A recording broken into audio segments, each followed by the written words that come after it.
আমরা 18 কোটি দেশের মানুষ আমাদের উপরে কেউ চোখ রাঙাবে বা অন্য কোনো উদ্দেশ্য থাকবে বাংলাদেশকে নিয়ে 18 কোটি দেশের মানুষ তারা কি বসে থাকবে তারা কি আঙ্গুল চুষবে নিশ্চয়ই চুষবে আপনারা দেখছেন দেশের নানা প্রান্তে নানা ধরনের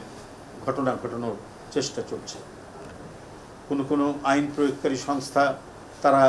তাদের ঊর্ধ্বতন কর্মকর্তার কি অফিস ঘেরাও করছে পাহাড়ে আমরা অশান্তির কিছু মানে দেখতে পাচ্ছি ঘটনা দেখতে পাচ্ছি হঠাৎ করে এই সমস্ত বিষয়গুলো মানুষকে নানাভাবেই ভাবিয়ে তুলছে মানুষকে উদ্বেগ উৎকণ্ঠিত করছে এই সময়ে কেন এই ধরনের পরিস্থিতি তৈরি হচ্ছে গার্মেন্টসে অশান্তির আমরা চিহ্ন এবং লক্ষণ আমরা দেখতে পাচ্ছি তো এগুলো আমি মনে করি যে কোনো বিচ্ছিন্ন ঘটনা নয় প্রতিটি ঘটনার সাথে কোনো চক্র জড়িত আছে এই জন্য আমি বলবো আজকে সাংবাদিক ভাইরা যে আমাদের প্রত্যেককে কাঁধে কাঁধ মিলিয়ে দেশ বিরোধী যে সমস্ত কর্মকাণ্ড বা যে ধরনের কোনো মাস্টার প্ল্যান থেকে থাকে অশুভ পরিকল্পনা থেকে থাকে আমাদের প্রত্যেককে সেটি ব্যর্থ করতে হবে সেটি নস্যাৎ করতে হবে বন্ধুরা আমার আজকে একটি বিষয় আমাদের সবাইকে ভাবিয়েছে হঠাৎ যুদ্ধের যে পার্শ্ববর্তী দেশ আমাদের এখানে আক্রমণ করতে পারে যুদ্ধ হতে পারে এটা কি কোনো পাতানো কোনো বিষয় হচ্ছে কিনা এই নিয়ে মানুষকে ভাবিয়ে তুলছে এখন এই কথা কেন হ্যাঁ আমাদের অনেক অমীমাংসিত বিষয় আছে আমাদের পানি নিয়ে আছে আমাদের ব্যবসা বাণিজ্য নিয়ে আছে নানা কিছু নিয়ে অমীমাংসিত বিষয় থাকতে পারে সেটা আলাপ আলোচনার ভিত্তিতে আমরা আমাদের যে কূটনৈতিক যে যুদ্ধ কূটনৈতিক যে তৎপরতা সেই তৎপরতার মধ্যে দিয়ে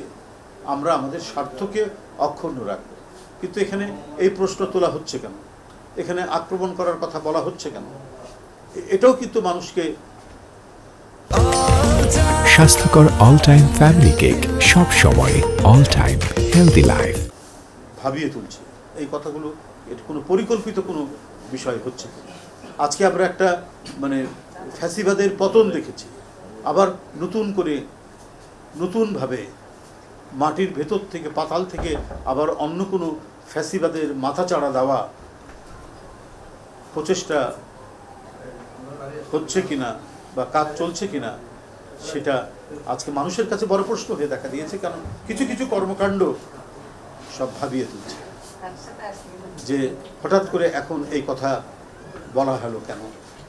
বাংলাদেশ সবসময় শান্তি চায় বাংলাদেশ সবসময় শান্তি এবং সহাবস্থানের মধ্যে দিয়ে কাজ করতে চায় কিন্তু আমরা 18 কোটি দেশের মানুষ আমাদের উপরে কেউ চোখ রাঙাবে বা অন্য কোনো উদ্দেশ্য থাকবে বাংলাদেশকে নিয়ে 18 কোটি দেশের মানুষ তারা কি বসে থাকবে তারা কি আঙ্গুল চুষবে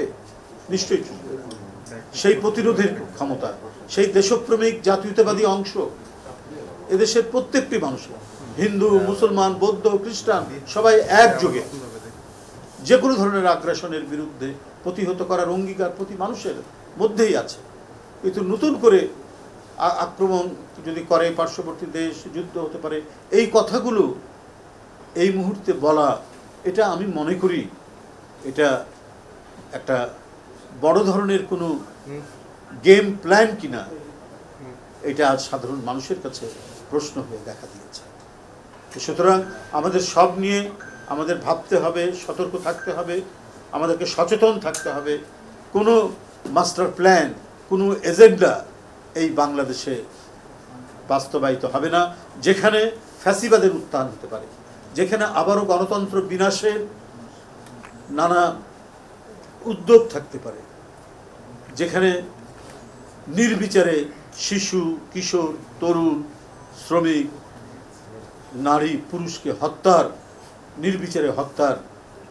আবার নতুন কোনো খেলা শুরু করতে না পারে কোনো ফ্যাসিবাদী চক্র তাই আমি বলবো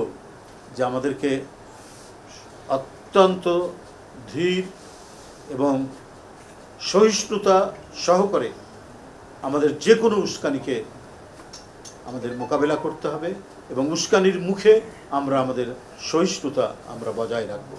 তো সেই ক্ষেত্রে আমি অন্তর্বর্তীকালীন সরকারকেও বলবো যে আপনারা একটি নিরপেক্ষ সরকারের দায়িত্ব আপনারা পালন করবেন, এটাই প্রত্যাশা সবার। এবং এই কারণেই প্রত্যেকটি রাজনৈতিক দল আপনাদেরকে সমর্থন করেছে ফ্যাসিবাদের পতনের পর। তো সেই জায়গাটা, সেই বৈশিষ্ট্য যাতে কোনোভাবেই ক্ষুণ্ণ না হয়, এটা তো আপনাদেরকে অবশ্যই দেখতে হবে।